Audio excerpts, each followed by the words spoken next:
The U.S. Supreme Court announced on Thursday that it will hear arguments next month over President Donald Trump's bid to restrict automatic birthright citizenship.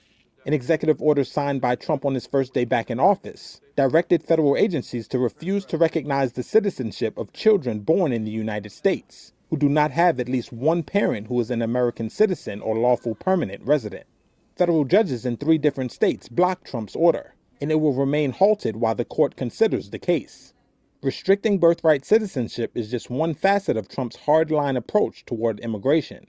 On Thursday, the Justice Department said it would appeal U.S. District Judge James Boasberg's finding that there was probable cause to hold Trump officials in criminal contempt of court for violating his order to return alleged members of a Venezuelan gang who were deported to El Salvador under an 18th century wartime law. Trump spoke to reporters about the issue while hosting Italy's Prime Minister Giorgia Meloni at the White House.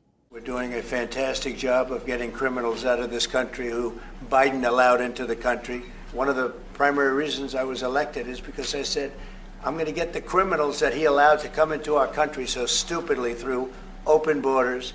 I'm going to get them out. In a separate case involving Kilmar Abrego Garcia, a migrant who was wrongly deported to El Salvador from Maryland, government lawyers asked an appeals court to stop a judge in the state from ordering Trump officials to provide documents and answer questions under oath about what they had done to secure Abrego Garcia's return.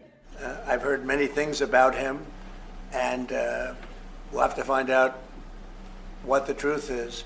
Later, in a strongly worded unanimous opinion, the appeals court rejected the Trump administration's requests in the Abrego Garcia case, adding that the executive and judicial branches are, quote, grinding irrevocably against one another in a conflict that promises to diminish both.